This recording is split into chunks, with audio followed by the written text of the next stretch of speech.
You're now watching the Mike Missanelli podcast on the BetRivers Network. It is time now for Mike Unleashed. And Mike Unleashed is really interesting today. I got three things basically I want to talk about on Mike Unleashed. So let's get with the first one, which is hurting my heart because I happen to be a big fan of Hall Oats. And I've always been a big fan of Hall Oats, Philly's own. Well, Darryl Hall's from Pottstown. John Oates is from North Wales. But they have a Philly identity. Darryl Hall is suing John Oates for something. And he's got a restraining order against him. So there is some kind of rift between them. It probably has to deal with some kind of business entity where Darryl probably wants some more of a cut, and Oates is fighting for his part of the cut. But I have a conversation that went on between them as this thing was going on. I know where this is going. So something Oates must have done wounded Darryl in some way. So Darryl said, I can't go for that. No can do. And Oates countered by saying, No can do. Say it isn't so, Darryl. And it isn't so. You're a man-eater. You're a man-eater, Darryl. And then Darryl said, yeah, well, some things are better left unsaid. And then Oates said, you're out of touch, and I'm out of time, bitch. And then Darryl said, listen, I've had my private eyes on you. And Oates said, it's a laugh, such a laugh. It's so stupid. I gotta laugh. And the funny thing is, we both thought we were forever. No can do. How's that? Was that any good? I love it. Dude, I saw that. I thought of you right away. I had to send you that. Yeah. I know your heart was hurting. It's hard. I've seen them many times and I have great respect for them. In fact, I had John Oates on my show. You know, John Oates was a wrestler at North Penn High who was a district champion. How about that? Did you know that? I did not know that. Did you? Here you go. He was a district champion wrestler in high school for North Penn High. Oh. At a very low weight class. I'll bet. By the way. Yeah. He was no heavyweight ever. Very slight. And I also played golf with Darryl's cousin.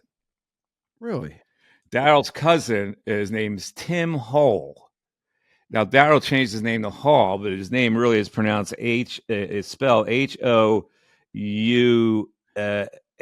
or something like that. So it was been anglicized to Hall. That's interesting. It's H-O-H-L. I actually have a close friend who's H-O-H-L. All right, H-O-H-L. All right, Darryl Hall. H-O-H-L. And here's another quick story on Darryl Hall. Or John Oates, actually. So a friend of mine was this is a long time ago, we both broke into the business. A friend of mine was working for the North Penn Reporter, which was a daily newspaper back in the day. I think it was called North Penn Reporter, whatever it was.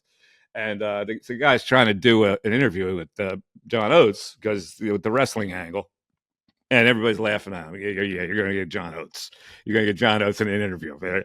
So all of a sudden, a phone rings in the office, and somebody answers it. And is so and so there? I'm returning his call. And he goes, yeah, he's in the office. Who is it? He goes, it's John Oates. And the guy hangs up. He goes, hey, somebody named John Oates is on the phone for you. And it was the John Oates. That's great. All right. Let's move on to number 2 in Mike Unleashed. Number 2 is Greg Popovich. I have hated him for a long time. I'm going to tell you right now. He, throughout my sports talk radio career, I've always despised people like the Greg Popoviches and the Bob Knights. You know, the bullies for no reason. Incredibly self-righteous. Yes. And so... if you remember, there's a soundbite that we used to play on the radio where I say, I think he's an ass face. That was about Greg Popovich when he did something stupid or he bullied a sideline reporter or whatever it is. One of these guys I just have no tolerance for. And if I was covering these guys, you can bet that I'd be in a battle with them on a daily basis. Popovich, Saban, guys like this. So here's what happens the other night. Kawhi Leonard's back in town playing for the Clippers because Kawhi Leonard won a championship with the San Antonio Spurs. And naturally, when a player leaves your city, kind of hold a grudge. So he wanted to kind of talk his way out of San Antonio. They wound up trading him to Toronto. So when he comes back, he gets booed, just like the Washington crowd boos Bryce Harper. Everybody else boos Bryce Harper too. So he's at the free throw line, and the San Antonio crowd is booing. They're giving him business. He's at the free throw line. This is their one shot to isolate on Kawhi Leonard. So as Kawhi is at the foul line, Popovich runs over to the desk there and grabs a microphone, flips the microphone on, and lectures the crowd and says, "Excuse me for a second. Can we stop all the booing and let these guys play? It's got no class. It's not who we are. Knock it off, the booing." Now, I started to think about the audacity it takes to do something like this, where you lecture your home crowd who are paying like $200 a pop to get into that building. Like, it's one thing for a college coach to lecture his college crowd when they're getting, like, they're mocking a guy and it's an unfair mock. It crosses the line. I've seen that happen before, and I have no problem with that. For this guy to have the temerity to think he's big enough to lecture a paying customer that wants to express their emotions at a basketball game, I have to shake my head. And here's the beauty of this whole thing. He kind of set the crowd off against Kawhi years before this. When given an interview, when Kawhi was gone from the San Antonio Spurs, and people were asking him about the team that won the NBA championship, and the subject of Kawhi came up, he said the following. Kawhi was a great player, but he wasn't a leader. Manu and Patty were the leaders.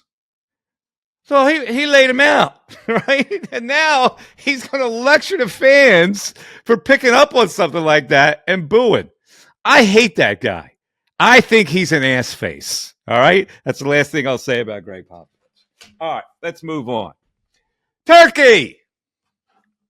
I do not understand the people who loathe turkey. There are people out there that actually tweet that they hate turkey and they won't eat turkey, or they hate the white meat turkey. Now, let me just say that I think turkey is a very underrated entree, and I try to have it as much as I can. Now, I'm not big on the whole turkey. I buy turkey breasts, and I roast them. I don't want the rest of the turkey. I don't know why there's a need for the rest of the turkey. People try to make the claim that dark meat is moister, and dark meat has an aftertaste. And to me, it's not palatable. It's ashy. Meat, white breast meat with gravy, you can't beat. Dark meat with gravy, it's not the same thing. Well, I started to think they sell so many turkey breasts. What do they do with the other parts? Where do those other parts go? Where do the parts go? Can you tell? Have you ever pondered this? I don't know. Scrapple? Spam? Who knows? Where do the other parts go? Great question. Do you know the answer? No, I don't know the answer. I really don't. They produce all these turkey breasts. Where do the other parts go? A lot of people do eat turkey. I think all the turkey legs go to Disney World, right? I mean, isn't that where they're all sold? I really do. I'm willing to bet that Disney World or the Disney Corporation is the largest seller of turkey legs. And I have nothing to base that on. I'm just from experience. I'm willing to bet all the turkey legs are sold at Disney. All right. Well, if anybody knows the answer to that question, you can email me, mike@mikemiss.com. We ask the very deep and important questions here on the Mike Missanelli podcast. All right. It's time now for 3 questions for Mikey Miss. Oh, 3 questions. Everybody loves the 3 questions, right? Highest rated part of our segment, along with Mike Unleashed, of our podcast every week. All right, 3 questions, Mike. First of all, yesterday was Thanksgiving. You and I both love turkey. 4 or 5 items tops. Craft for me the ideal Mikey Miss Thanksgiving dinner. What do you got? I'm going to go turkey. Obviously, I'll give you that. Give me 4 sides with the turkey. Well, you got to go stuffing. You got to go mashed potatoes. You got to go cranberry. Now, I know a lot of people don't go cranberry. I think cranberry with the turkey and the gravy on top of it is spectacular. And then I got to go with a vegetable. Now, I'm not big on Thanksgiving Day vegetables because everybody casseroles it.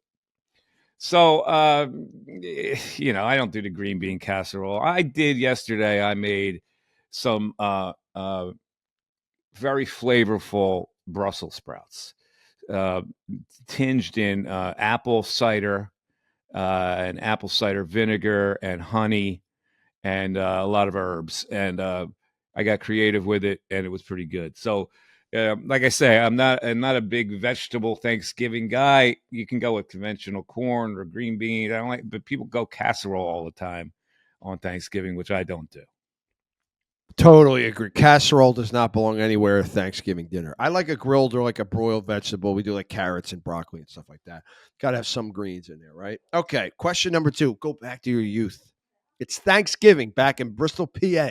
Give me a good Thanksgiving memory. Was the house full one year? House, maybe you and mom, maybe you and dad. Give me a good Mikey Miss childhood Thanksgiving memory. Well, in Bristol, the tradition is a Thanksgiving Day parade, but also a Thanksgiving Day football game. It's one of the oldest, if not the oldest, tradition in the state, actually. Bristol versus Morrisville on Thanksgiving Day. So when I was a kid, it was a big deal to get all bundled up and go to the game. And then later I would play in one. So that was the big tradition in Bristol. It is the Bristol of Morrisville Thanksgiving game. And of course, the most famous resident of Morrisville was not a football player, but a basketball player. He was a buddy of mine who I covered with the Temple Owls. His name is... You don't know? Oh, is it Matt? No, who is it? It's Mike Vrieswick. Mike Vrieswick. That's it. I said Matt. I'm sorry, Mike. I knew who it was. I said the wrong first name. Sorry, Mike. All right, go ahead. Next question. All right, third question. By the way, good memory. I love that you involve family, friends, and in a situation like that, it's family of friends. You're all together. Love that, man. Love that stuff when you're a kid. All right, third question. You see the halftime shows yesterday? No.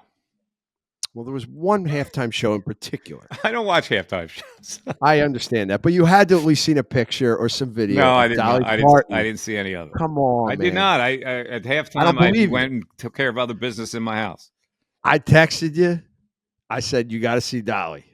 I did catch her with the Dallas cheerleaders, the Cowboys cheerleader outfit. So my third question is for you.